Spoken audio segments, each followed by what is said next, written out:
그런데 앞으로 경기가 둔화될 텐데 왜 중앙은행이 금리를 올리느냐. 근데 최근에 유가가 배럴당 120달러 가지고 하고 일면 경제신문 보니까 200달러까지 간다고 그러는데요.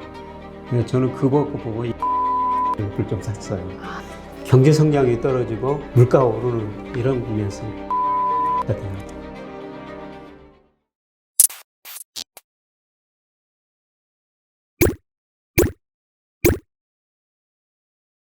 결국 물가가 오른 이유를 세 가지로 정리해보자면 수요 측면에서 통화 공급이 많이 됐던 것, 그리고 두 번째로 공급 측면에서는 원자재 가격이 상승했던 것, 세 번째로는 중국의 임금 상승, 뭐 이런 것들이 있겠네요. 네.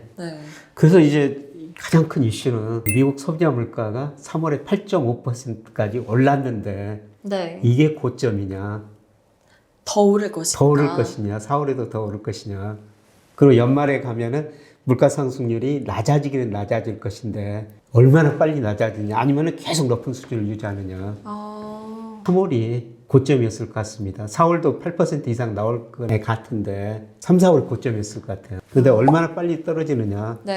보통 보면은 연말에 한 5% 안팎까지 떨어질 것이 이렇게 전망하는데 제가 보기에는 한 4% 초반까지 떨어질 수 있을 것 같아요. 그거는 왜 그러냐면은 지금 미국 소비자들이 소비를 줄일 수밖에 없거든요. 그러니까 작년에 미국 소비자들이 정부가 돈을 줘가지고 굉장히 많이 소비를 했었어요. 그 다음에 코로나 때문에 그 밖에 소비할 수는 줄어들 수밖에 없었죠. 그래서 저축을 굉장히 많이 했어요. 그런데 정부가 돈 준 돈, 그 다음에 저축을 많이 했던 돈, 작년에 거의 다 써버렸어요. 올해 1인당 가처분 소득이 작년보다 줄어들고 있습니다. 작년에는 많이 쓸 수 있었는데 올해는 그 정도가 아니군요. 저축했던 거의 다 써버렸거든요. 그래서 올해 소비가 줄어들면서 미국 경제 성장률이 둔화되니까 소비가 줄어들면 물가가 안정될 수밖에 없죠. 그리고 이제 중요한 거는 국제 유가 원자재 가격인데요. 미국 물가 보면 유가 오르면 그 다음 달에 바로 물가 올라버렸거든요. 근데 최근에 유가가 배럴당 120달러 가지고 하고 일면 경제신문 보니까 200달러까지 간다고 그러는데요. 저는 그거 보고 인버스 ETF를 좀 샀어요.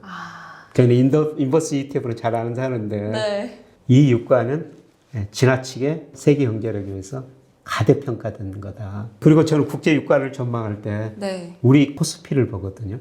우리 코스피가 국제 유가의 선행이에요. 왜 그러냐면은 지난 시간에 우리 GDP 수출이 44%다. 세계 경제 좋으면 우리 수출 늘고 기업 이익 증가하고 경제성과 주가도 올라간다고 그랬죠. 세계 경제 좋으면 원유 수요가 늘어 유가도 올라가거든요. 근데 우리 주가가 지금 20% 떨어진 거죠. 그건 무슨 의미냐면 앞으로 우리 수출 증가율 둔화되고 세계 경제 성장률 둔화될 것이다. 그러면 유가가 떨어질 수밖에 없죠. 지금은 유가 그래도 어느 정도 떨어지지 않았나요? 120달러, 130달러 갔다가 지금 100달러 안팎에서 움직이고 있는데요. 제가 120달러 갔을 때 어떤 경제신문 보니까 200달러 간다고 일면 머리 기사에 나왔더라고요. 봤어요. 제가 그걸 보고 인버스 ETF를 산 거예요. 저는 인버스 ETF는 올해는 가지고 있지 않습니다. 그래서 일부는 지금 팔고 줄여가고 있는데 그 언론에 일면 머리 기사가 그런 식으로 나오면 우리가 거꾸로 한번 생각해 보라는 겁니다. 근데 우리 주가를 볼 때 앞으로 우크라이나 전쟁 이것만 조금 진정되면 유가가 떨어질 수가 있다는 겁니다. 그러면 유가가 떨어지면 물가 상승률 둔화가 되죠. 그러면 수요 측 공급 중에서 물가 상승을 많이 일으켰던 이런 것들이 앞으로 둔화되면서 저는 올 하반기 가면은 물가 상승률이 좀 많이 낮아질 것이다. 하반기에는 많이 낮아질 것이다. 지금이 좀 많이 심한 상황. 지금은 심하죠. 거죠? 그래서 지금 많이 금리를 올리고 있지 않습니까? 그래서 우리나라도 작년에서 이번 주까지 이 방송이 다음 주에 나가나요? 한 4차례 올렸지 않습니까? 그리고 미국도 지금 5월 초에 FOMC 열리는데 그 빅스텝을 한다는 것이죠. 이 금리를 또 올리게 되면 바로 물가에 반영이 되잖아요. 그렇죠. 금리를 올리면 뭐냐면은 자산 가격이 떨어지면은 여기에 부유효과로 소비가 줄어들 수가 있고요. 그 다음에 금리를 올리면 시차를 두고 가게도 소비 줄이고 기업도 투자를 줄이거든요. 그래서 우리나라 같은 경우는 한 6 내지 7개월 정도 시차를 두고 금리 상승이 소비 투자에 영향을 미치는 거고요. 미국도 한 3개월, 5개월 이 정도 시차를 두고 소비 투자에 영향을 주거든요. 그런데 앞으로 경기가 둔화될 텐데 왜 중앙은행이 금리를 올리느냐? 그거는 현재 물가가 높기 때문입니다. 지금 물가가 너무 높아서 예, 중앙의 가장 중요한 목표가 물가 안정이지 않습니까? 2% 네. 목표로 설정해 놨는데 지금 미국은 8%, 우리는 4% 중앙은행이 책임을 져야 되거든요. 네. 근데 파월 연준 의장이 작년 9월 이전에는 야, 물가 상승 일시적이야. 걱정하지 마. 맞아요. 그랬었어요. 그랬거든요. 근데 지금은 물가를 지나치게 많이 걱정하는 것 같아요. 제가 보기에는. 아, 작년에는 아니야 괜찮아 아니야, 금방 괜찮다 괜찮아질 그랬는데 거야. 자기 전망이 틀렸잖아요. 네. 근데 미국 그렇게 똑똑한 사람들이 어떻게 그렇게 전망을 못할까? 참 예측하기 힘든 것 같아요. 그만큼 예측하기 힘드니까 결국은 현재 상태를 보고 금리를 올릴 수밖에 없다는 거죠. 그래서 현재는 지금 고용도 좋습니다. 네. 경제 성장도 괜찮아요. 여기다 물가가 오르니까 현재 경제 지표를 보니까 지금 당장 금리 많이 올릴 수밖에 없다는 겁니다. 그래서 5월 FMC에서 금리 0.5%포인트 올리고 또 양적 긴축까지 하겠다는 거죠. 네. 예. 아주 매파적으로 나가는 매파적으로. 것 같아요. 예, 예. 네. 그러면 교수님께서는 인플레이션 전망을 이제 하반기 이후에 좀 성장률이 둔화될 것이다. 예, 그걸 이제 우리가 뭘로 보면 알 수가 있냐면은 네. 아까 주식시장 쪽 지난 시간에 똑똑하다고 말씀드렸지만 채권 시장이 더 똑똑해요. 채권 금리를 보면 됩니다. 특히 장기 10년 국제 수익률. 지금 10년 국제 수익률이 많이 올랐지 않습니까? 그런데 내년에 경기가 둔화되고 물가 상승이 떨어질 것이다. 그러면은 그건 먼저 떨어지기 시작하거든요. 우리가 10년 국제 수익률을 매일 관찰해야 돼요. 제가 보기에는 이게 거의 정점에 온 것 같습니다. 우리나라도 그렇고 미국도 그렇고. 제가 그래서 이런 내용을 한 언론에 칼럼을 써놨거든요. 네. 이번 주에. 네, 그래서 제 이름 치면 그 신문에 가면은 지금 금리, 시장 금리 정점에 있다. 이런 제목으로 칼럼을 써놨는데 제가 보기에는 장기 금리는 거의 정점 무렵에 있다. 하반기로 갈수록 내년 경제성의 물가 상승이 떨어질 걸 기대하면서 떨어질 것이다. 네. 지금이 물가 상승률이 가장 심한 상황이고 예, 예. 그리고 하반기 이후로는 이 상승세가 점차 둔화될 네, 것이다. 둔화될 것이다. 아. 네, 제 전망입니다. 네. 네, 그래서 우리가 뭐 연준이 금리를 몇 % 올리고 이거는 후행입니다. 우리가 시장 금리를 봐야 된다는 거죠. 아, 그러면 많은 분들께서 궁금해하실 것 같아요. 이 인플레이션 시기, 이 시기에는 어떤 자산에 투자하는 게 좋은가요?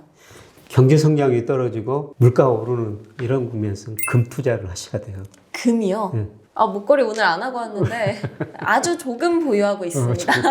네. 네, 이럴 때는 금이 수익률이 사실 제일 높아요. 네, 그런데 우리가 금 투자할 때 조심스럽게 생각해야 되는 것은 워렌 버핏이 금은 알을 낳지 않은 암탉이다. 무슨 의미예요? 우리가 채권을 가지면 이자가 나오죠. 주식을 가지면 배당이 나와요. 네. 근데 금은 이자도 배당도 없습니다. 아무것도 없네요. 단지 시세 차익만 누릴 수가 있죠. 지난 21년 동안 우리나라 소비자 물가가 월 평균 2.3% 올랐어요. 그런데 10년 국제 수익률은 한 4%고 아파트 가격은 5.5% 올랐고 주식은 한 9%, 9.1% 올랐는데요. 네. 금이 10%예요. 월 평균 상승률이. 금이요? 예. 금이 훨씬 높네요. 이자도 배당도 없는 알을 낳는 암탉이지만은 금을 좀 투자해야 된다는 거죠. 뭐 금 투자 방법 여러 가지가 있어요. 그 은행에 가서도 현물 네. 그거 살 수도 있고 금 보관하기도 귀찮고요. 그쵸. 그 부가세 15% 내야 돼요. 그냥 금 선물 시장 가지고 소액 투자할 수 있고요. 네, 저 같은 경우는 금 ETF. ETF를 좋아하시는 것 같아요. ETF를 왜 좋아하냐면요. 네. 그 짐 로저스가 이런 이야기를 했어요. 우리가 과거에는 기업을 사했었죠. 네. 기업을 방문해야지 그 기업이 좋은지 나쁜지 알 수가 있죠. 버스 타고 기차 타고 비행기 타고 가서 자동차 타고 그 기업을 방문했어야 되는데 돌발 금융시장 흐름을 알면은 집에 가만히 앉았어도 다양한 ETF. 그러니까 제가 그 거시경제 흐름을 하니까 제가 뭐 일부 종목은 투자하지만은 거의 다 제 ETF. 아, 거시경제로 이렇게 흐름을 보시니까 흐름을 보면서 ETF가 훨씬 더 네. 뭔가 잘 보이시겠네요. 그래서 저는 금 ETF도 가지고 있어요. 금 ETF. 물론 이것도 시기에 따라 가지고 비중 늘렸다 줄였다 하지만은 네. 네, 그런데 이자도 배당도 없기 때문에 많이 투자할 필요는 없는데 한 10%에서 20% 정도 뭐 이런 시대는 지금 최근에 저 금값이 그래도 꽤 많이 올라버렸거든요. 네, 이미 좀 올랐죠. 네, 이미 올랐는데 네. 뭐 장기적으로는 이게 리스크 관리 수단도 되거든요. 그래서 우리가 살면서 우리가 가지고 있는 자산 가격, 주가, 집값 오르기 바라고요. 그다음에 회사 다니면서 승진하고 연봉 오르기를 계속 바라고 있죠. 오르는 것만 바라고 있거든요. 네. 그런데 인생이라는 그런 거 아니죠. 세경제 흐름 보면은 때로는 굉장히 어려운 시기가 오거든요. 이럴 때 리스크 관리를 해야 된다는 겁니다. 그래서 많이는 가지고 계실 필요 없지만 한 10% 그 정도는 금을 가지고 있어야 된다는 겁니다. 네. 정말 금은 생각도 못 했었는데요. 인플레이션 때는 금이다. 이런 새로운 답을 하나 찾은 것 같습니다. 네. 그러면 오늘 물가와 주가 관련해서 이야기 나눠봤는데요. 사실 물가 관련해서 정말 많은 얘기가 나오기 때문에 많은 분들께서 궁금해하셨을 것 같고 지금같이 물가가 많이 오르고 인플레이션이 심각한 시기에는 어떤 것을 사야 되는지가 궁금했는데 금이라는 내용은 정말 제가 생각도 못했고 훌륭한 팁인 것 같습니다. 물가 경기에 대해서도 제가 또 일간지에 칼럼을 써가지고 조만간 실리거든요. 그래서 아마 이 방송 나갈 때는 그 신문에 실릴 텐데 네이버 들어가서 제 이름 쳐보면은 물가하고 경기 물가와 경기 어떤 자산에 비중을 늘려야 되는가. 그러니까 작년 하반기부터는 경기도 선행지수 떨어지고 물가도 오르었으니까 이럴 때는 주식 비중 절대적으로 낮춰야 된다. 그런데 올 하반기에는 선행지수는 증가세가 둔화되지만 물가 상승률이 둔화될 것이다. 그래서 주가는 반등할 것인데 아직은 추세적인 반등이 아니고 본격적으로 주식 투자를 해야 될 때는요. 선행지수가 오르고 물가도 떨어졌다가 안만한 상승세로 돌아설 때 이게 경기 회복 초중기거든요. 이때는 주식 비중을 과감히 늘려야 돼요. 그런데 그 시기가 아직은 짐작할 수 없지만 아마 내년 하반기쯤이 아닌가. 그래서 좀 남았네요. 우리가 물가하고 선행지수 순환 변동기 이 두 개만 잘 보면은 지금 주식 비중을 늘려야 될 때인가 줄여야 될 때인가 이걸 알 수가 있다는 거죠. 지금 같은 인플레이션 상황에서 어떤 것들에 투자를 해야 되는지 그리고 우리 교수님의 칼럼이 곧 나올 예정이기 때문에 아마 이 방송 나올 때쯤이면은 칼럼이 이미 나와 있겠죠. 그 칼럼도 꼭 김효익 교수님 성함 검색을 하셔서 보시면 좋을 것 같습니다. 오늘도 정말 많은 얘기 나눠주셔서 감사합니다. 앞으로 또 좋은 아주 많은 콘텐츠들로 찾아뵙도록 하겠습니다. 감사합니다. 고맙습니다.